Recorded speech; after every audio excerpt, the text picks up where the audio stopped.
Today I want to talk about Joe Milton, who has entered the transfer portal, and JJ McCarthy, who has enrolled at Michigan. All that's coming up after the bumper. Don't be cornering me.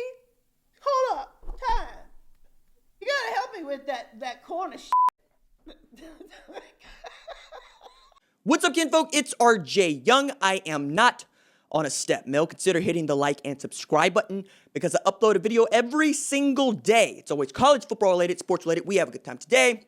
I want to talk about Michigan football. I want to talk about Jim Harbaugh's Michigan football, which has seen Dylan McCaffrey go into the transfer portal and now has seen Joe Milton go into the transfer portal. Now, for Michigan's depth chart, that means that Cade McNamara and JJ McCarthy will be competing for that starting job presently. Now, the transfer portal giveth and the transfer portal taketh away, right? So it's not out of the question that Harbaugh could go into the portal and get a quarterback, but I don't think he needs to do that. Milton, 6'5", 230, 240 pounds.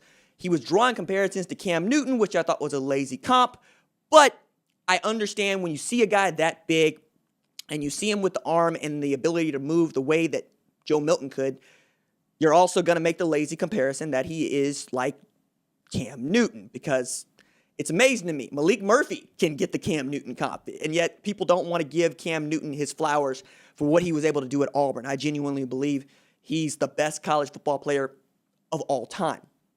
Milton passed for over 1,000 yards, nearly 1,100 in 5 games for Michigan last year, and had a 1-to-1 TD to INT ratio, which is actually not as bad as some.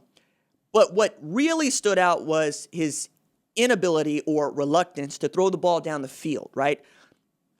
I watched too many games where Joe Milton was dumping the ball off or not able to find guys going deep. Some of that is the offense. Some of that is Milton just not seeing it and not trusting it.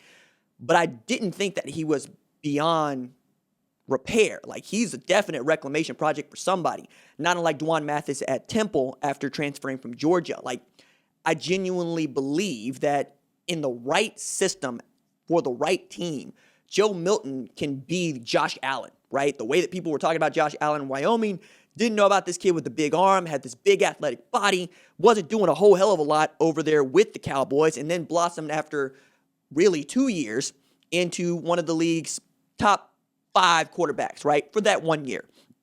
Milton has that kind of ability. But for every Josh Allen, there is a quarterback that just isn't that good. We'll see where Milton ends up transferring.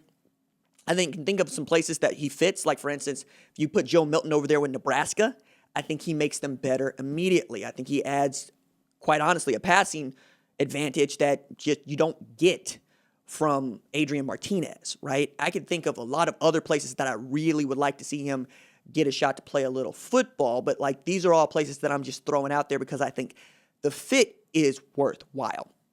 Another place where I think the fit could be pretty good might be North Carolina if he's able to compete with Drake May next year, but, you know, we'll see about that. NC State is also pretty good for him. I'm sure Syracuse would love to have the services of one Joe Milton.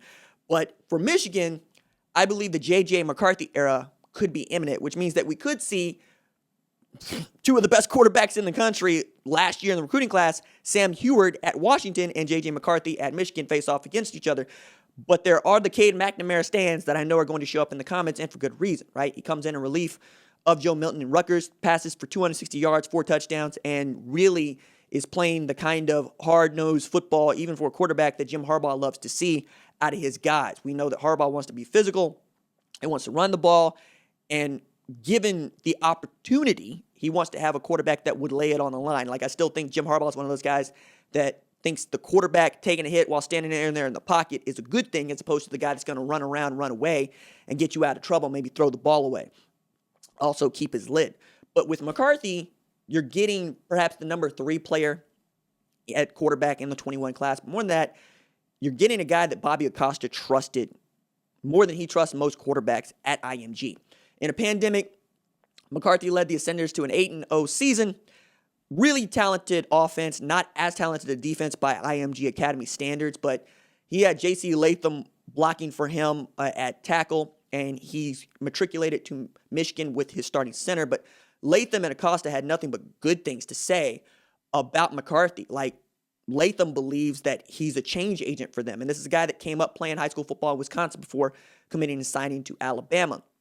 But Acosta was just gushing to Sports Illustrated about this dude because he would call his own plays. Like Acosta said, I gave him 50% of the offense. Like he would send him a formation, like double 99. And then out of that formation, there are 5 play calls that McCarthy could make. And if he was in a rhythm, Acosta would just stay out of his way and let him call the offense. He would teach McCarthy the offense a couple of days beforehand and then let him install it with his teammates. He would point out guys on the scout team that saw things that he didn't see, give them credit for that, and then that would gin up practice. Like they would get gassed up by that. So you got not just a capable passer and capable quarterback, you have a capable leader. And I think at Michigan, especially right now, you could do with such a player at quarterback. Like if there's been a knock on quarterback play at Michigan here presently, it's that I've never been able to put my finger on the guy that is actually supposed to be the leader, even if he's the most talented quarterback, going all the way back to Shea Patterson, right? I think that McCarthy can add that element for you. And we know that you can develop players at Michigan. We know that you can develop a defense at Michigan. They're going to have a new coordinator this year, right? I think the question is, first, can you beat Washington in the Big House? Can you not get upset by them? Because I do think that Washington walking in there is an upset, especially if we can get 110,000 people in the Big House for the 21 season, even though we don't expect Michigan to be as good as Washington this year. I think if you start Sam Hewart, you even the odds quite a bit. If you start Dylan Morris, you're also going to give Dax Hill, Darian Green, Warren, and others opportunity to go pick off some passes because we know that Dylan Morris will throw it to you. If McCarthy's able to beat out Cade McNamara, you know what Jim Harbaugh believes. But if Cade McNamara starts that game, I wouldn't be upset about it, right? You got a true freshman quarterback that you can still throw in there at any time. We saw it with Trevor Lawrence and Kelly Bryant. He didn't start until like the Georgia Tech game of the 2018 season. And along the way, we see more freshmen getting opportunities when the upperclassman is struggling. And I think that could be the play here. But like also, Cade McNamara had his best game against Rutgers. I love that game. That was one of the best games of the year for me. Triple overtime, a lot of fun to watch, but it's also Rutgers. And Michigan does not want to be in triple overtime games with Rutgers. They want to put up 76 on Rutgers. Like, that's what it is. Now, Greg Schiano's also building. Like, quietly, Greg Schiano's got a top 10 recruiting class here in 2022 presently. Now, he's got 9 commits in the boat, and most of those are 3 stars. I believe 6 are 3 stars. But, like, Greg Schiano knows how to recruit in New Jersey. He also knows what he needs to succeed at Rutgers. Maryland is also on its way up because, like, Demas and Talia Tagovailoa, along with Raheem Jarrett, it's going to be a lot of fun. I think Penn State has an opportunity to get back. They had Will Levis go into the portal. He's at Kentucky. Sean Clifford's probably going to be the guy for Mike Yurcich, but Mike Yurcich's offenses put up about 40 a game. That's what you're going to need in that Big Ten East. It's going to be a lot of fun, is what I'm saying here. And if JJ McCarthy is the guy, you would have heard it here, and you would have heard it with people that have been paying attention to recruiting as not that big of an upset, but says a lot that Joe Milton goes into the portal in February, right? Not unlike it says a lot that Tyler Shuck went into the portal with Oregon in February with Ty Thompson. So this group of quarterbacks coming up, we can say is having an impact on the upperclassmen. And I think this is great, right? Because I think we're going to sharpen quarterback play considerably. I also think that not everybody's going to have a quarterback. It is one of the most, it is the most difficult position to identify. Because if you have that guy, you never want to let him go, right? I don't think that Kellen Mond was that guy. Jimbo Fisher still didn't want to let him go. Started for 4 straight years, 2017 on, right? That's how difficult it is to identify a quarterback. And if you don't think you're going to get a shot to be the guy, yeah, go into the portal, and that's clearly what Joe Milton has done. All right, that's it for me. Deuces.